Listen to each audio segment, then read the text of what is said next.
Fala, Meus Panda fazendo um vídeo hoje, um Exposed. Eu não ia fazer isso, eu não costumo fazer, vocês sabem que às vezes eu faço um vídeo de zoeira, fiz o vídeo do Drake, né, do chorista, já fiz vídeo zoando os irmãos Bola, né, galerinha do submundo do YouTube, do Console Wars, eu sempre costumo fazer.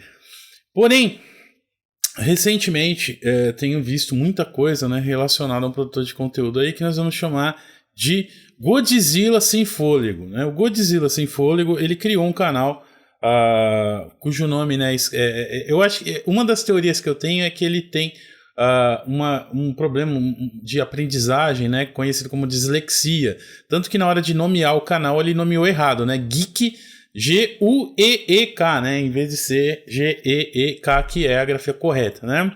Mas de qualquer forma, esse cara, ele passa hoje em dia, né, uma informação, ele é um dos caras aí que eu tô vendo que causa mais dano em relação à tecnologia e games, né, e ele quer passar aquela manto de autoridade, tal, que ele manja muito, tal, porque ele tem 30 anos de conhecimento em computação, em TI e tal, e você acaba percebendo que conforme você vai vendo o material dele, você vai desenterrando cada vez mais coisas, de que o cara não sabe absolutamente nada, ele simplesmente fala muito rápido e sem pegar fôlego para tentar te confundir, joga vários termos técnicos e na verdade o cara é raso, extremamente raso, não manja nada, absolutamente nada, o gosto dele subjetivo e objetivo para games e análises técnicas é ínfimo, não vale a pena nem seguir, nem dar moral pra esse cara. Mas é engraçado porque muita gente acaba seguindo ele, né? Fica aquele ciclo vicioso. Os caras não sabem do que se trata, então, pô, ele parece, né, saber, então vamos seguir ele, e aí acaba crescendo, dando aquela ideia de que o cara é uma autoridade no assunto e tal, né? Você pode perceber que o sonho dele ele quer ser o Digital Foundry brasileiro, né? Ele quer fazer as análises comparativas de consoles e tentar ser isso, né? Então, nesse vídeo eu vou mostrar algumas coisinhas. Peço desculpa se foi extenso, tá, galera? Porque como é o tipo, né? Quando é assim, esse tipo de vídeo, a gente tem que fazer um trabalho bem feito, né? Então, deixa eu mostrar aqui. Primeira coisa que eu gostaria de mostrar em relação a esse negócio, né? Por que eu resolvi fazer isso aqui, tá? Vou mostrar aqui para vocês. Deixa eu mostrar, acho que essa aqui tá bom, né?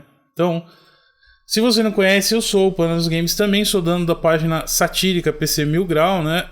Eu costumo fazer bastante vídeo de Elder Scrolls Online, que é o MMORPG que eu jogo constantemente, né? Vídeos para iniciantes e quem tá começando a jogar, né?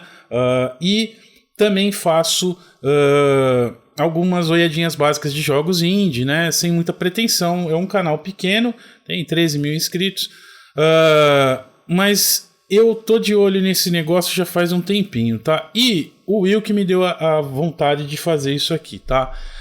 Porque eu tô no Twitter aqui e infelizmente o Godzilla me bloqueou, né? Ele me bloqueou, está impedido de seguir e tal. Não sei nem quando foi isso, mas acho que ele percebeu alguma coisa que eu questionei ele foi lá e me bloqueou. Isso é normal, tô acostumado, vários desses caras de console war, eles já me bloquearam, né? Faz parte, é normal, é isso aí.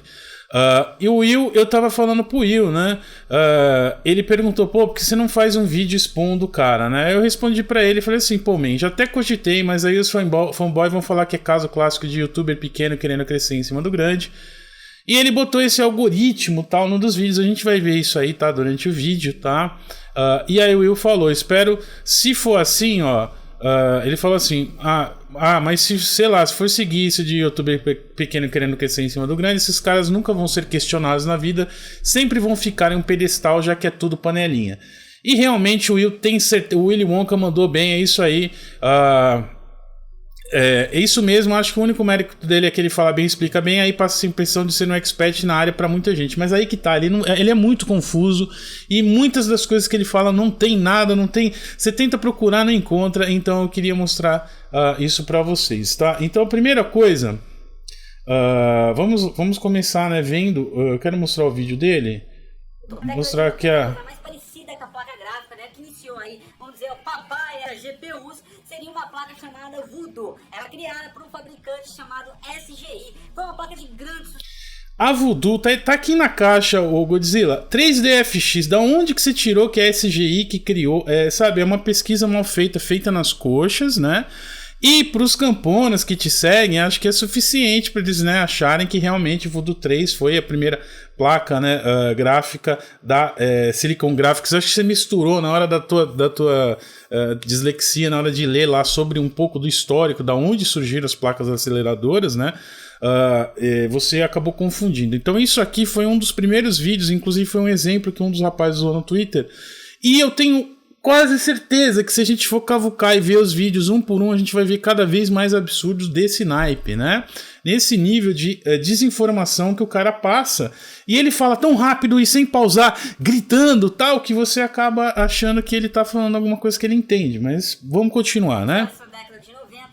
Ela foi impulsionada por vários jogos, viraram ícones do gamer, por exemplo, Doom, Wolfenstein, vários outros jogos. A primeira coisa que se faz é capturar o jogo.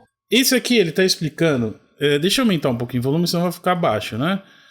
Ele tá explicando como que faz a análise técnica, né, dos jogos. Isso é uma coisa que a Digital Foundry, que é fundada por esse cara, que é o Richard, né? Eu não lembro o nome dele. Ele é o cara que faz para Eurogamer as análises comparativas entre FPS de videogames de consoles, tá? Então esse vídeo aqui é onde a gente encontra, e eu acredito que foi esse vídeo que o Godzilla Geek usou para tentar, né, passar que ele manja de como fazer. Esse vídeo aqui, eu vou deixar o link na descrição. O Richard explica que eles têm um programa proprietário que chama FPS GUI, né, GUI, Graphic User Interface, que é esse programinha aqui que fica aqui, né, que ele faz o comparativo. E ele faz uma captura das imagens diretamente do console, né, rodando o jogo, e faz uma análise usando esse programa para fazer análise dessa captura sem lossless, né, que chama sem perda, né? É a captura sem perda, sem codec nenhum para comprimir os dados, tá? Só que o que acontece? Para você poder fazer essa captura lossless, você tem que ter uma placa desse nível aqui, que é o nível da Digital Foundry usa, né? A DVI2 PCI Express Duo, tá? Ela é uma placa de captura que captura de câmera, é para usar em televisão e outras coisas do tipo, né? Ela faz essa captura tipo, acho que se não me engano é 60 GB por segundo, ou seja, você precisa de um tamanho para você poder capturar, gravar essa imagem, você precisa usar SSD, ela não usa HD, né? Ela não usa tecnologia de hard disk, é Solid State Drive para poder ter velocidade suficiente. Olha quanto ela custa, $1.284, né? Eu acredito que não é essa placa, porque inclusive o Godzilla Geek, ele fala que ele usa... uma placa de captura dele é uma 4K 60 FPS, né? Ou seja, não é essa placa, é uma placa, a que ele está usando é uma de consumidor, né?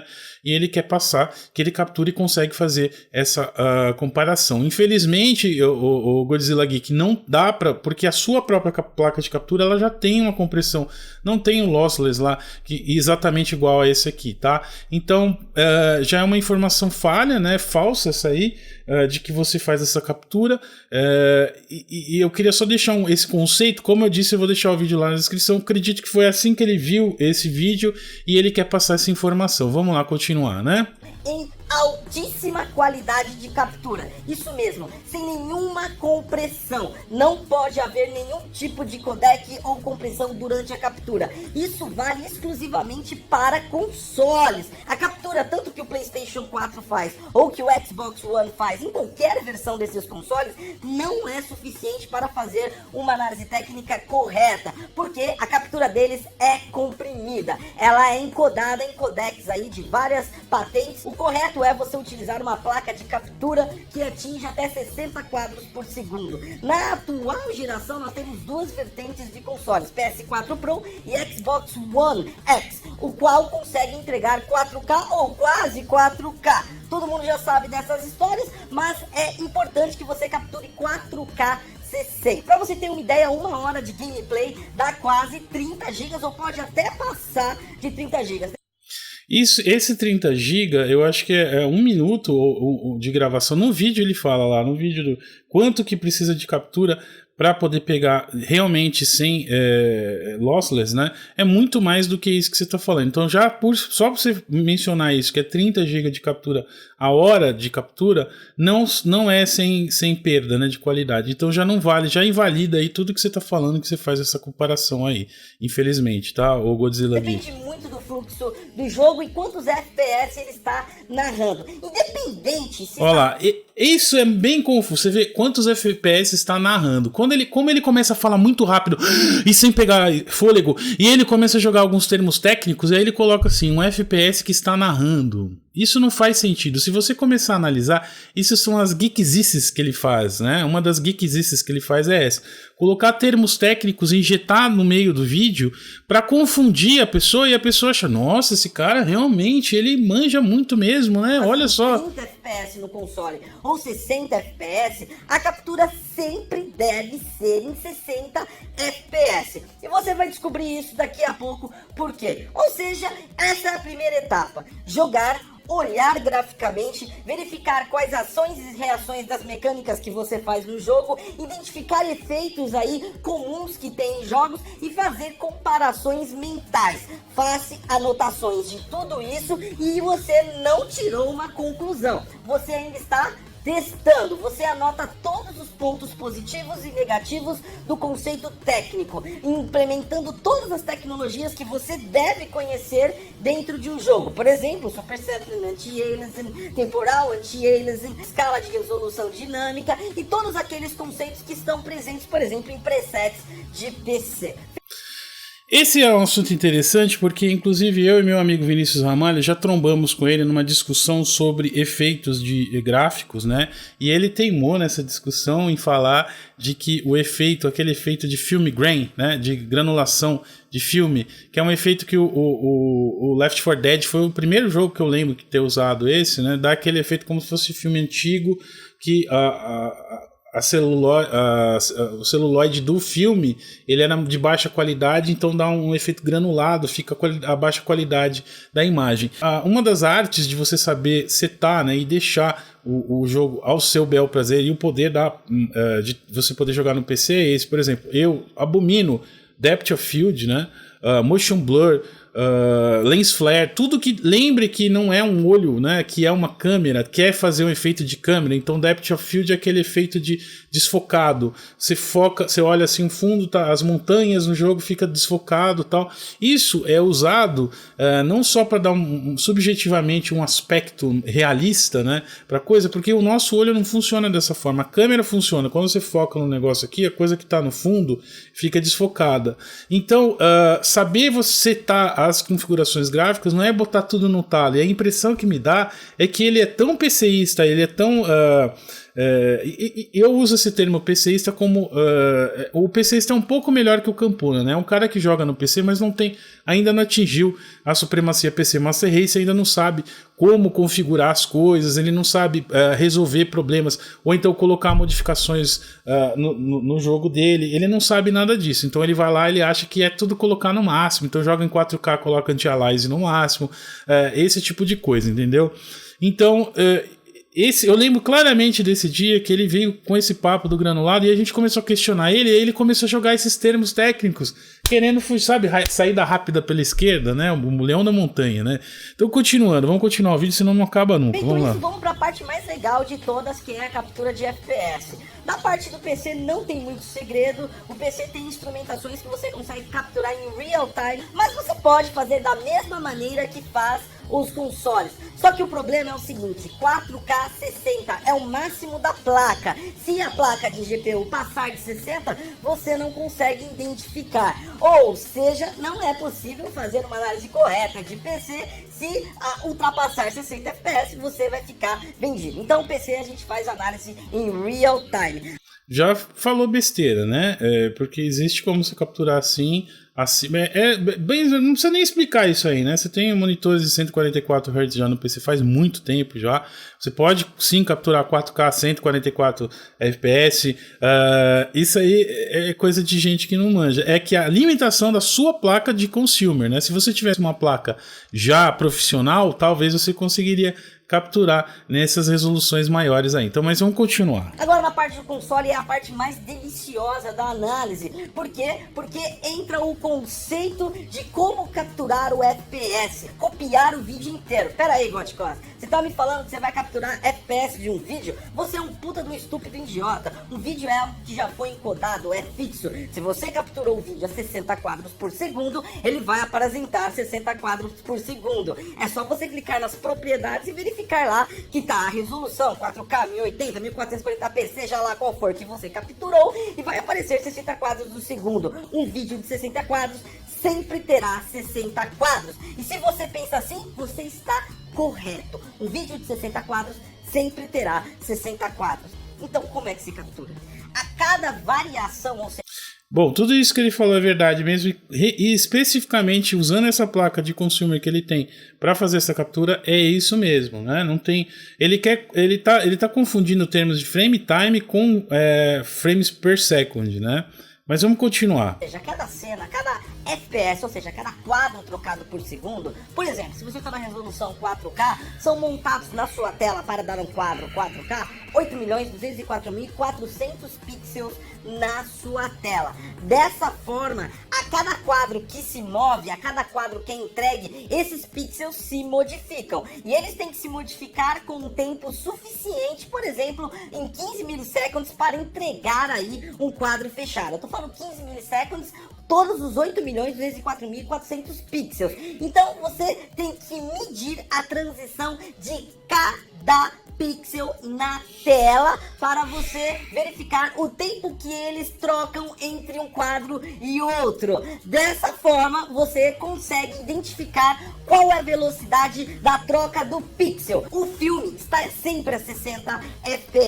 Bom, esse extremamente confuso, mal feito, ele parece que não entende interpolação, ele não entende, no vídeo do Digital Foundry fica bem explicado, né? O Richard explica bem feito como que funciona, como que e os conceitos de FPS, que são frames por segundo, né, que a gente costuma usar, o conceito de frame time, né, é outro conceito, e os dois ele tem um problema aí para poder mostrar pra gente, mas vamos continuar. Mas a velocidade interna do render que foi gravado nele está na transição de velocidade do pixel que foi capturado, ou seja, é por isso que não pode ser uma cópia, uma captura encodada, tem que ser uma captura bruta, porque você tem que ter acesso a todos os pixels sem nenhum pós-processamento feito durante a captura. Dessa forma você consegue identificar quantos FPS estão no console. Eu vou mostrar isso para vocês no software que nós criamos aqui no canal. Eu comecei com implementação em meus testes através do DirectX 12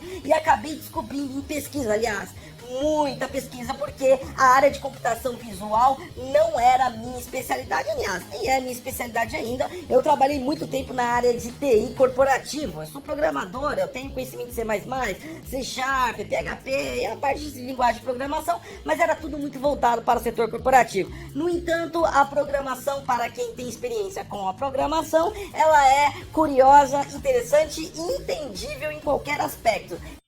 Clássico goticosismo, né? Entendível em qualquer aspecto. Ele cria coisas, né? Pra tentar explicar. Quis dar uma carteirada agora, botou o pau na mesa, que tem 30 anos de experiência. Ele tem 36 anos, pelo que eu sei, né? E ele falou que tem 30 anos, desde os 6 anos ele já tá programando, né? Segundo ele. E ele tem essa experiência aí de análise de programas e tal. Aí ele mesmo fala, né, do sistema, no corporativo, C++, PHP e tal, e de games ele não manja nada, ele mesmo admite. É só você entender qual é a sua colocação dentro daquele contexto. Olha lá, é só entender qual é a colocação dentro daquele contexto. Que sentido faz isso?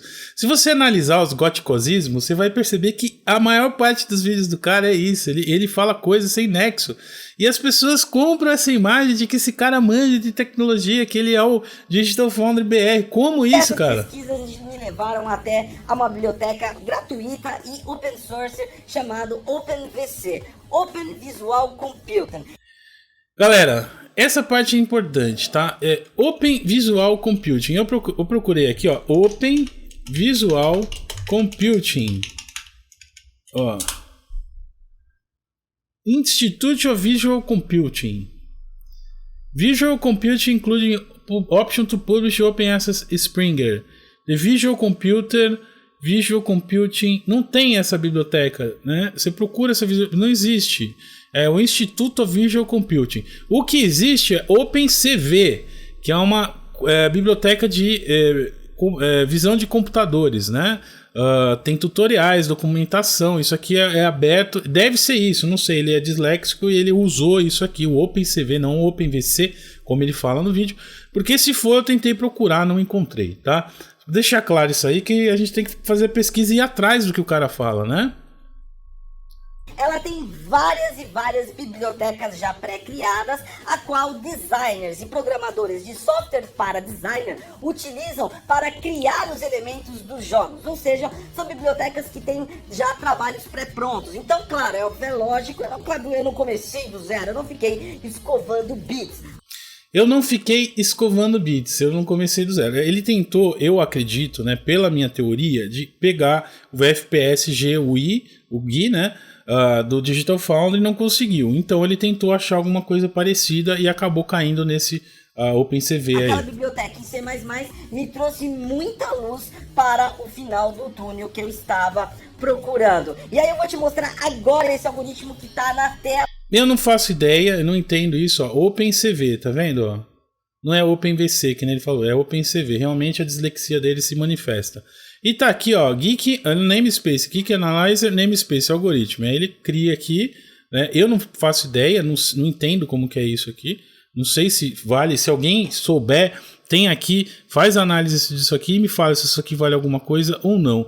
Porque, pelo que eu percebi, cara, ele coloca coisas sem nexo nenhum. Eu não consigo acreditar que esse algoritmo seja um negócio sério, né? Se você manjar, por favor, deixa aí nos comentários do vídeo. Quero saber se realmente isso aí é alguma coisa ou simplesmente ele tirou, né, de como a maior parte das coisas que ele tira daquele lugar. Aí, basicamente, esses dois algoritmos é que faz todo o segredo. É óbvio que, lógico, existe toda uma massa de programação por trás até chegar nesse contexto. Ou seja, existe toda uma massa de computação por trás até chegar nesse contexto. Que massa é essa? Qual que é essa biblioteca? Como que foi desenvolvido? Ele coloca esse algoritmo aqui e fala que a gente tem que acreditar que é isso que ele usa para fazer a comparação. Bom, enfim... Quando eu passo dentro do software que captura a contagem de pixel e a transição entre eles, esses dois elementos são fundamentais. O primeiro verifica a base de pixels e já mede a velocidade. No entanto, a gente tem que levar em consideração que pode ter uma margem de erro com pixels pretos e derivados de cinza, a qual o software pode literalmente se confundir. Então, o segundo algoritmo, ele é totalmente dedicado a cores de preto a cinza, ou seja, ele faz a medição desses dois plumos e faz a comparação depois em outra função dentro do software. Dessa forma, eu consigo estabelecer qual é a velocidade de transição entre um pixel e outro dentro de um filme de 60 quadros por segundo, que pode ser de 0 a 60 quadros por segundo. Mas vamos falar do jogo em si. O FPS é uma coisa que eu considero como básico e é uma medição apenas de performance, como o jogo está se comportando em várias plataformas. Se o desenvolvedor deu atenção a mais para uma, a menos para outra, ou se ele cagou em todas, ou se ele não cagou em nenhuma, fez um ótimo trabalho, enfim. O FPS é bom pra gente normalizar como está a performance geral e global, mas ele não é o ponto mais importante de uma análise técnica. A análise técnica tem que ser focada única e exclusivamente no jogo em si, independente da performance que ele der. Se um jogo der horríveis contagens de FPS, você não pode menosprezar o jogo inteiro por isso. Você está cometendo uma opinião pessoal e a sua opinião não vale nada. Primeiro, entendendo qual é. Eu não sei, ele começa falando que é uma análise técnica, agora ele começou a falar que tem uma análise subjetiva, que a sua opinião não vale nada, porque se tiver problemas, você está cometendo um pecado. É extremamente confuso, confesso para você, não dá para entender o que esse cara quer dizer, é muito difícil. O conceito do jogo. O conceito do jogo traz muito sobre ele e como ele usa o esforço computacional de qualquer dispositivo que esteja colocado dentro dele. Por exemplo, mundo aberto tende a utilizar mais o processador do que um jogo que não é mundo aberto. aberto. O jogo single player scriptado, ele tende a ter gráficos mais bonitos porque o desenvolvedor tem controle sobre a cena. Ou um jogo multiplayer tende a ter gráficos inferiores para dar aí vazão à performance e à conectividade entre os players. Então todas essas condições são analisadas previamente antes de a gente começar a primeira etapa do jogo em si, que é visualizar a paleta de cores. É uma coisa extremamente que é idiota, mas tem tudo a ver e diz muito. Desculpa, é realmente idiota. Paleta de cores tem a ver com... Eles falam todo esse textão pra chegar a cair na paleta de cores. Muita coisa sobre o jogo. A paleta de cores principalmente define o nível de realidade do desenvolvedor. E quando eu digo nível de realidade, não estou falando que a realidade tem que ser máxima para o jogo ser primoroso, mas simplesmente define o contexto que aquele desenvolvedor quis criar aquele jogo. Ele quis criar aquele jogo de forma real ou ele quis criar aquele jogo de forma mais estilizada? Por exemplo, o que a galera costuma dizer, os cartoonizados, que não são jogos que são feitos nas coxas, como muitos ignorantemente falam. Não, são jogos que foram criados para ser daquele jeito, e eles foram criados não só por uma questão artística, eles foram criados daquele jeito pensando em conceitos técnicos que iam ser implementados no futuro. E tudo isso a paleta de cores traz pra gente. Uma implementação de um jogo realista tem uma paleta de cores extremamente vibrante. Eu acho que essa parte aqui ele quis fazer uma separação entre gráficos realistas e cel shading, né? Os mais simplistas, né? Então, segundo ele, a paleta de cores, quando a paleta de cores é mais vibrante, tem mais bloom, é mais realista. Não faz sentido. Como eu disse, não faz sentido. Você entender as coisas que ele fala, você realmente tem uma capacidade... E aí a gente começa a cobrança real em cima do jogo. Como assim a cobrança real? Você não pode cobrar um sombreamento perfeito de um jogo que é tom pastel cartoonizado, por exemplo. Ele tem um estilo gráfico totalmente diferenciado, onde a base da realidade não é o foco fundamental. Ou seja, o sombreamento dele é superficial. Agora, se o desenvolvedor optou por um cenário realista, por exemplo, que nem God of War, é primordial a cobrança do sombreamento. E sombreamento é peso de processamento, de GPU e às vezes até de CPU, ou seja, é um começo de uma análise mais aprofundada em apenas um núcleo do jogo que vai te mostrar muita coisa, e principalmente se o desenvolvedor fez bem ou mal. Ou seja, falou e não falou, não explicou nada, né? Seja, a ideia aqui é entender a ideia que foi feita o jogo e verificar se ela foi implementada corretamente dentro do contexto que ela foi colocada. O segundo passo é analisar basicamente os efeitos que foram colocados, os efeitos que foram retirados de cada plataforma, não apenas de uma, diga-se por passagem. Isso quer dizer o quê? Que nós fazemos comparações de tecnologias com o que já existe entre jogos, e uma ferramenta que eu utilizo e não abro mais mão desde nossos estudos aqui mais aprofundados com análise técnica é a Unreal Engine. Apesar de que nem todos os jogos são feitos em Unreal Engine, é claro, é óbvio, é lógico, a Unreal Engine é um passo absurdo de conhecimento para você identificar elementos, porque mesmo não utilizando ela é um guia definitivo para você entender o que o cara utilizou, porque a Unreal Engine hoje em dia é uma das mais poderosas engines gráficas do mercado. De forma visual, para que você entenda. Ops!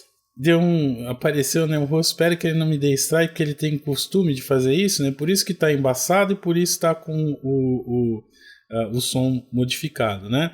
Mas bem legal isso aí, mostrando. Esse é o tutorial para quem nunca abriu o Unreal Engine, né? Esse é o primeiro tutorial. Eu tô vendo que o Godzilla tá aprendendo aí a mexer, né? Acho que ele usou até para fazer a abertura dele, o tutorialzinho. É legal a gente expandir o conhecimento. Eu acho legal, isso é bom a gente, né, saber. Como dizia Sócrates, só sei que nada sei. Mas querer passar a imagem de especialista técnico usando tutorial de Unreal Engine.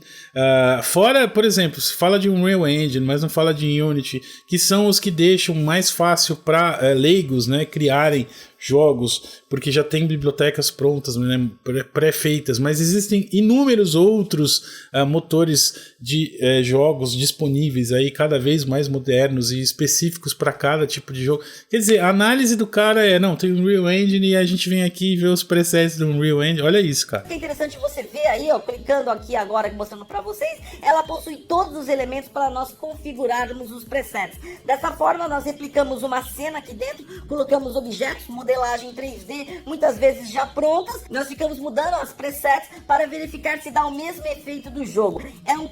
Cara, só esse pouquinho aqui já acaba, quebra já as pernas. Quem é que tá dando moral para conhecimento desse cara, né?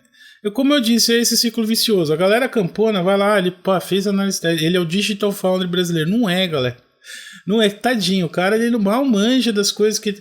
Olha isso, mexe no preset, estamos fuçando no preset e dá pra saber qual que é o melhor porte. Cara, não faz sentido nenhum. Trabalho extremamente demorado, minucioso e totalmente comparativo. E o comparativo disso é print do que você criou na Unreal Engine, print do que você criou no jogo e super zoom nos dois para verificar as bordas, para verificar os pixels, para verificar qual é o efeito que foi implementado dentro daquele jogo. Você não pode ficar fazendo aí todo tipo de cobrança de toda a tecnologia em todo jogo. Cada jogo é uma análise nova. Nenhum jogo é igual ao outro. Cada um é feito de uma forma diferente. Um feito por uma engine, outro feito por outra engine. Se fosse o mesmo jogo, tecnicamente seriam duas obras diferentes. Por fim, como se não fosse pouco, a gente tem que verificar ainda a resolução. Dessa forma, nós aplicamos aí duas formas diferentes para analisar. A primeira é o jeito mais coloquial que eu digo, é o jeito mais manual e feio, que realmente eu não gosto, que é o prisma da escala. Você acha dentro de um print, você tem que procurar uma imagem de alto contraste que possui uma reta, dando um alto zoom nela, geralmente de 800%, e tenta encontrar os pixels que não estão junto do outro. E aí você vai formar um... É extremamente técnico, os pixels que não estão juntos um do lado do outro. Ok, e esse negócio de resolução dinâmica, isso aí não entra, anti-aliasing, isso aí não entra, né? Só você dá um zoom de 800%, conta os pixels. Essa é a metodologia aí do Digital Foundry brasileiro. Vamos continuar. De 30 pixels para cima e 30 pixels na horizontal até o final daquela escala. E aí você vai contar quantos saltos ele dá. Na verdade, ele teria que dar todos os saltos um atrás do outro para ser nativo, ou seja, ter todos os pixels preenchidos. Se ele faz isso e isso, ele já não está nativo, porque existe uma falta de preenchimento. E isso acaba ficando muito difícil, porque cada vez mais os desenvolvedores utilizam técnicas como checkboard, como contornos de anti-aliasing super ultra modernos, a qual confundem manualmente você de fazer essa medição. Pensando nisso, nessa... Confundem manualmente, entendeu, galera? Sacou? Ele mesmo já admite. Confundem manualmente você. Então, vamos lá, continue o Godzilla. E a qual eu odeio depender da minha cabeça. Eu odeio depender das minhas ações humanas. A gente está falando de técnica, então nós temos que automatizar. Para isso e para a técnica, a máquina sempre foi muito melhor que nós. Utilizando o mesmo software, a mesma biblioteca, o OpenVC, eu também desenvolvi, nós aqui do canal desenvolvemos um software onde ele contabiliza o pixel bruto, sem os efeitos de borda, trazendo a resolução. O problema ainda desse software que está na versão beta, ele não consegue capturar 100% correto quando o efeito é muito bem feito pelo desenvolvedor. Dessa forma, o que eu faço? Eu faço a escala, passo no software, verifico a contagem dos dois. Se de 3, 4 quadros eles bateram, a resolução é aquela. Se ele começa a diferenciar, aí eu faço uma análise sobre ela. Ou seja, metodologia tiro do cu, né, Godzilla? Se 3, 4 bateu, ok, senão eu faço uma análise sobre ela. E aí? Continua. Ou seja, continua ainda difícil, só que eu tenho ainda uma contagem de máquina para me auxiliar. Por quê? Porque se a gente for achar que consegue fazer todas as escalas, muitas vezes ela engana você, porque às vezes você não está contando o pixel bruto, você está dependendo só da sua visão. Às vezes você contabiliza um pixel que é um anti-aliasing, e isso não é a resolução. Ou seja, a escala não é precisa, e é por isso que eu gosto de examinar minuciosamente. Além disso, é óbvio, é claro, é lógico, tem que contar a experiência. Isso é muito importante. Uma coisa... Aí, galera, esse é o momento que ele vai vender para você que pode confiar nele, que ele tem muita experiência, que ele faz isso para viver, que ele manja demais de fazer análise gráfica, comparativa, etc. E ele é expert, autoridade no assunto. E se você quer saber qual roda melhor, é só você acompanhar e se inscrever no canal dele. Então vamos continuar. Negligenciada nos dias atuais, as pessoas aí com informações superficiais através de Google e YouTube já se acham capazes de exercer. Lembre-se que existe todo um processo gradual entre um aprendizado, uma execução e os níveis de execução. Quanto mais você trabalha, mais você aprende, mais você fica assertivo, mais você fica experiente. E a experiência não é só na técnica, você tem que jogar jogos em diferentes plataformas. Você tem que entender as diferentes experiências que elas oferecem para os seus usuários. Não acha que é só pegar um jogo, analisar o FPS, verificar o que ele está implementado e já sair falando. Você tem que analisar todos os espectros e tem que investigar por que você chegou nessa decisão. Como todo teste, como toda análise, se você é um analista ou quer ser analista de qualquer área, sempre duvide de você mesmo. O seu pior inimigo é você. Se você criou uma tese, a primeira coisa que você tem que fazer é provar que você está correto para você mesmo. Duvide até o último, porque isso garante que você foi no limite para encontrar realmente a resposta correta. É muito legal, é muito bacana. Nós fazemos porque amamos tecnologia, jogos e tecnologia, né, galera? Contado. E agora você sabe mais ou menos como é que faz, você sabe qual é o esforço que é para fazer uma análise. Não sei, porque foi 15 minutos quase, de que isso foi cortado, né? Eu cortei, tinha outras partes, tirei outras partes para deixar e não consegui entender nada. O seu vídeo explicando como eu faço análise técnica. Jogou uma página de algoritmo aí com uma coisa, não explicou nada, né? Explicou como é que junta médio FPS, fazendo uma piramidezinha, né? E no final ficou com platitude. Quando você achar que sabe, duvide de você mesmo. Eu tô duvidando de você, cara. Cadê o conhecimento técnico aí? Cadê o Digital Foundry brasileiro, meu? E você sabe que nós utilizamos nossos próprios softwares para fazer as análises técnicas. Porque se você sabe e não executa, você ensina. Se você sabe e executa, você ensina e opera. Isso é uma coisa muito importante que vocês devem carregar aí em toda a profissão que vocês quiserem fazer. Afinal de contas, o que nós mais temos na internet hoje é opinião, achismo sobre tudo. Então, qualquer informação tem que ser questionada. E se foi questionada por você, eu vou responder. Ou você vai me dizer que sabe como é captura FPS de um console? Sabe nada, vem comigo. Eu não sei mesmo, mas acho que você também não sabe e eu tô te questionando também nesse vídeo. E aí ontem rolou uma outra treta, né, em relação a natividades. Parece que o Geek fez um vídeo, né, falando sobre criou um termo, que é o termo natividade. Segundo ele, natividade é ser nativo ou não o jogo. Era em relação ao PlayStation 5, que vai ter retrocompatibilidade nativa. E aí usaram esse termo natividade. Natividade, cara, criado aqui, né? Aí ele arrumou briga com a galera do jornalismo, gamer, arrumou briga com o Twitter, para falar nisso, tá bastante treta, né, em relação a isso, ó. Olha a explicação dele: nativo igual o país que nasceu. Natividade, dia de nascimento. Nativo PS5 plataforma. Natividade, dia do lançamento. Logo, desde o lançamento é nativo e nunca mudará sua natividade, pois já nasceu. Sendo assim, desde o nascimento sempre vai rodar em qualquer plataforma nativa. Você entende qual é Ele joga as coisas e não explica, cara. Aqui, ó. Man, pelo amor de Deus, sério mesmo, não use apenas o que te dá razão. Vamos dialogar para entendimento, não conflito. Você usou o termo 6 em nativo, mas não usa o termo 1 em natividade. Que quer chegar a uma solução ou o propósito é só discutir mesmo? Repare no termo um nascimento. Se você questiona ele, é como eu disse, ele vai lá e bloqueia, porque não é interessante para ele que ele seja questionado. Ele vai lá no vídeo e fala, não, questione sempre, duvide, mas se você questionar ele e perguntar para ele, ele vai lá e te bloqueia, porque não é interessante. Ele quer uma massa de inscritos, ele deve estar quase com 200 mil inscritos, inclusive ele foi contratado pelo Xbox BR para fazer análise técnica lá, né?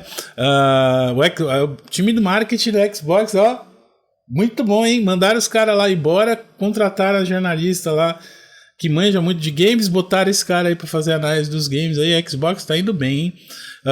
Até o meu brother aqui, o Carp, foi um vídeo do Detonando Geek que sugeriu corrigir os jornalistas e influenciadores sobre o termo retrocompatibilidade, dizendo que o certo é natividade.